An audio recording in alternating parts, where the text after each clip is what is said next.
एक जीते जागते इंसान के ऊपर हमला किया है। ऐसे वाकयात पर रियासत मदीना के दावेदारों को तो स्टेप डाउन कर देना चाहिए। पीर रियासत ये कहता है कि रोज़े महशर मुझसे सवाल होगा, अगर कुत्ता भी प्यास से मर गया तो यहाँ तो एक जान गई है। ये समझ लीजिए कि जो खूनखार कुत्ते हैं ना, ये वो सियासतदान है। अस्सलाम वालेकुम मेरे सादा से पाकिस्तानियों, मेरा नाम रेहान तारिक है और आप मेरा यूट्यूब चैनल देख रहे हैं। आज जिस वाक़े का तज़किरा मुझे इस व्लॉग में करना है, बड़ा अफसोसनाक और दिलखराश वाक़या है और इसका ताल्लुक़ कहीं और से नहीं बल्कि डीजी खान से है। और डीजी खान वो इलाका है जहाँ से उस्मान बुज़दार साहब ताल्लुक़ रखते हैं, जो वज़ीर आला पंजाब हैं। सरदार उस्मान अहमद खान बुज़दार, जिनसे मुतल्लिक़ इमरान खान साहब तारीफ़ें करते हुए थकते नहीं हैं और वो ये कहते हैं कि असल में तब्दीली की अलामत उस्मान बुज़दार है। मुझे वाक़या याद आ रहा है कि जब हज़रत उमर फ़ारूक रज़ी अल्लाह तआला अन्हु के दौर में वो कहते हैं कि दरियाए फ़ुरात के किनारे एक कुत्ता भी अगर प्यासा मर गया तो मीर रियासत से रोज़े महशर उसका सवाल होगा। तो आज जिस वक्त हम रियासत मदीना की तशबीहात और इस्तारे देते हैं और ये कहते हैं कि पाकिस्तान में रियासत मदीना के कवानीन होंगे, उसूल होंगे और उस तर्ज़ की रियासत हम बनाने जा रहे हैं, नंबर वन तो मेरा इसके ऊपर बहुत बड़ा इख्तलाफ है। और वो लोग जो हमारी व्लॉग बड़ा कंसिस्टेंटली देखते हैं या प्रोग्राम 10 तक ऑब्ज़र्व करते हैं, वो इससे बखूबी वाकिफ़ होंगे कि रियासत मदीना का नारा एक तरफ रियासत का नारा है और दूसरी तरफ सियासत बचाओ मुहिम है। यानी अपनी सियासत बचाने के लिए आप रियासत मदीना का नाम बार बार इस्तेमाल करते हैं, जो जस्टिफाइबल नहीं है। हुआ क्या है, दिलखराश वाक़या क्या है? डीजी खान के एक स्कूल में 7वीं क्लास के तालिब इल्म पर खूनख्वार कुत्ते हमला करते हैं, आवारा कुत्ते हमला करते हैं और उस वक्त तक उसको दबोचते रहते हैं, नोचते रहते हैं कि जब तक उसकी रूह उसके जिस्म से परवाज़ नहीं कर जाती है। वो फुटेज सीसीटीवी फुटेज देखने से ताल्लुक़ रखती है। उस फुटेज में क्या देखा जा सकता है, सबसे पहले ज़रा वो फुटेज मुलाहिज़ा कीजिएगा।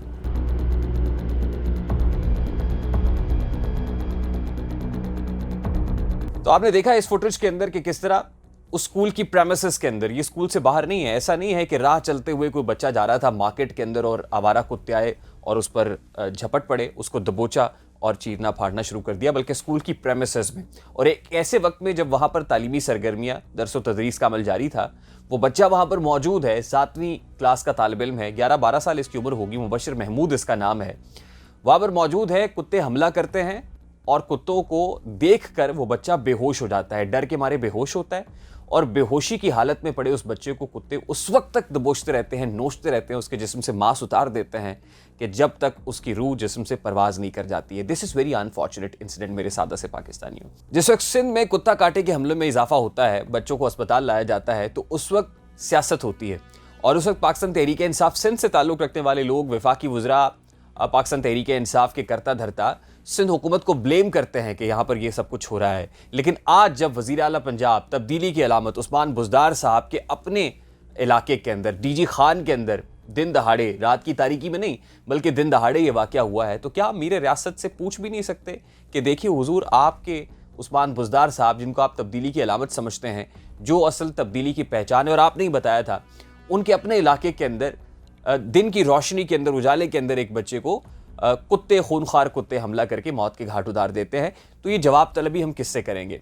यानी एक तरफ तो रियासत मदीना वो है जहां मीर रियासत ये कहता है कि दरियाए फ़ुरात के किनारे एक कुत्ता भी प्यासा मर गया तो रोज़े महशर मुझसे सवाल होगा। तो आज कुत्तों ने एक जीते जागते इंसान के ऊपर हमला किया है, 7वीं क्लास के 11-12 साल के तालिब इल्म के ऊपर हमला किया है और वो इस जहाने फ़ानी से कूच कर गया है। तो आप उसकी माँ का दर्द पूछिए, जिसका जिगर गोशा इस तरह से दबोच लिया गया खूनखार कुत्तों की। ये कोई बनाना रिपब्लिक तो नहीं है, ये कोई जंगल तो नहीं है। लग तो ऐसी रहा है कि ये डीजी खान नहीं है बल्कि जंगल है, कि जहाँ खूनखार कुत्ते, खूनखार दरिंदे, खूनखार भेड़िए, जानवर हमला करेंगे, इंसानों को दबोच लेंगे। भागते कुत्ते ने अपने दोस्त कुत्ते से कहा, भाग वरना आदमी की मौत मारा जाएगा। This is one of the key factors, important aspects of रियासत मदीना, जिसको हम क्लेम कर रहे हैं, खुदा न खास्ता कि आज रियासत मदीना बन रही है। ऐसे वाक़यात पर रियासत मदीना के दावेदारों को तो स्टेप डाउन कर देना चाहिए, अपने ओहदों से मुस्ताफ़ी हो जाना चाहिए, उन कुर्सियों को छोड़ देना चाहिए। अगर वाकई आप वो तशबीहात और वो इस्तारे देते हैं तो फिर तो वहाँ तो मीर रियासत ये कहता है कि रोज़े महशर मुझसे सवाल होगा, अगर कुत्ता भी प्यास से मर गया तो यहाँ तो एक जान गई है। आप फिर भी अपनी कुर्सी से चिपक कर बैठे हुए हैं। क्या आपको हक है? इज़ इट जस्टिफाइड कि आप अपनी कुर्सी के साथ चिपके रहें? क्या कुर्सी ज़्यादा इंपॉर्टेंट है या रियासत बनाना ज़्यादा इंपॉर्टेंट है? तो फिर मेरे साथ से पाकिस्तानियों, ये समझ लीजिए कि जो लोग मदीना की बात करते हैं वो बातें सिर्फ और सिर्फ मज़हब कार्ड के तौर पर की जाती हैं, वो सिर्फ रियासत बनाने के लिए नहीं बल्कि अपनी सियासत बनाने और सियासत बचाने के लिए की जाती हैं।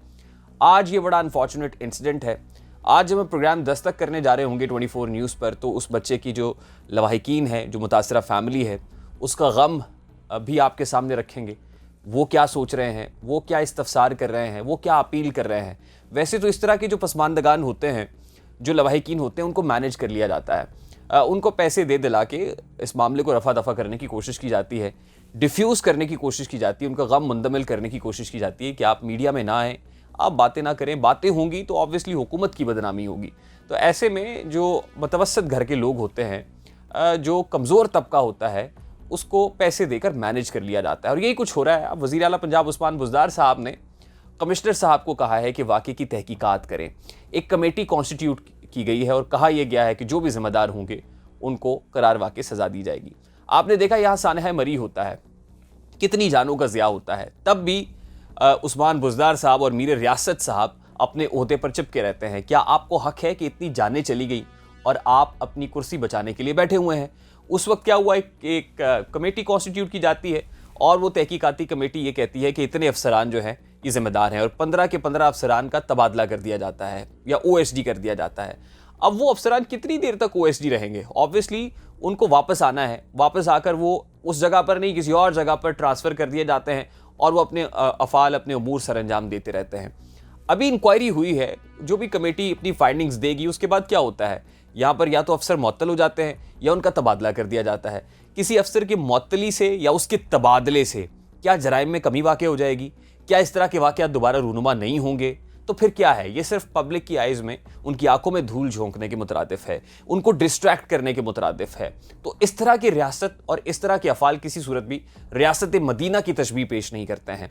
और फिर माजी में जब शहबाज शरीफ साहब यही कुछ किया करते थे, ट्रांसफ़र पोस्टिंग्स करते थे, OSD कर देते थे, खड़े खड़े एक अफसर की पतलून उतार देते थे, इतनी वो बेइज्जती करते थे, तो उस वक्त क्या होता था कि पाकिस्तान तहरीक इंसाफ के लोग जो अपोनेंट्स थे, ऑपोजिशन में थे, वो तनकीद क्या करते थे कि देखिए ये अनिल कपूर बनने की कोशिश कर रहे हैं, ये OSD कर देते हैं, ट्रांसफ़र पोस्टिंग्स कर देते हैं, इससे ज़्यादा कुछ नहीं है।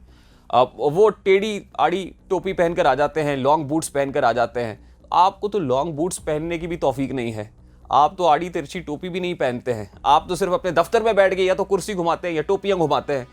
तो आप क्यों कर साबिकून के साथ आपका कंपैरिजन किया जाए? आप तो उनसे भी बदतर हैं और फिर आप बातें करते हैं रियासत मदीना की। तो आज के प्रोग्राम के अंदर इंशाल्लाह 24 न्यूज़ का जो शो है हमारा दस्तक, उसके अंदर भी मुतासरीन को भी लेंगे और फिर जो अरबाब इख्तियार हैं उनसे भी जानने की कोशिश करेंगे कि हुजूर वाला ये सब कुछ कब तक होता रहेगा, कब तक सिर्फ और सिर्फ सियासत का खेल चलता रहेगा और कब तक हमारे बच्चे जो हैं वो इसी तरह खूनखार कुत्तों और खूनखार भेड़ियों के सामने डाल दिए जाते रहेंगे। अब ये जो एक स्टोरी है, ख़ास तौर पर ये जो फुटेज है जो आपने देखी भी है, बड़ी दर्दनाक फुटेज है, दिल पे हाथ रख के देखी होगी, आई नो। तो ये वो मंजर है असल में जो आज हमारे साथ हो रहा है। ये समझ लीजिए कि जो खूनखार कुत्ते हैं ना, ये वो सियासतदान है, और ये जो बच्चा है ना, जो जिसका नाम मुबशर महमूद है, ये अवाम है, ये पब्लिक है, जिसका खून, जिसकी हड्डियाँ, जिसकी बोटियाँ, जिसका गोश्त नोचा जा रहा है। तो हमारे तन पे से ये गोश्त नोचा जा रहा है, तो हम ये भी ना कहें कि मेरे तन के ज़ख्म नगे नभी, मेरी आँख में अभी नूर है, मेरे बाजुओं पे निगाह कर, जो गुरूर था वो गुरूर है, तुझे नाज जोशे गज़न पे है, मुझे नाज अपने बदन पे है, और यही नामाबर है बहार का जो गुलाब मेरे कफन पे है। आई होप कि इस व्लॉग के अंदर ये जो दर्द, कर्ब, दुख हमने बयान करने की कोशिश की है उस माँ का, जो मुबशर महमूद की माँ है, वो आप महसूस करेंगे और कम से कम आवाज़ ज़रूर उठाएंगे उन लोगों के ख़िलाफ़ कि जिनकी ज़िम्मेदारी है कि वो कानून जो है उसको मुमकिन बनाए, कानून के रखवाले हैं, जो हर शहरी के जानो माल के तहफ़्फ़ुज़ के रखवाले हैं, हर शहरी का जानो माल जो है उसके तहफ़्फ़ुज़ को मुमकिन बना सकें। मुझे रेहान तारिक को इजाज़त दीजिए। अपना बहुत सारा ख्याल रखिएगा और अपने बच्चों को महफूज रखिएगा इन खूनखार भेड़ियों से, दरिंदों से, कुत्तों से। ख़ुद भी रहिएगा। अल्लाह हाफ़िज़।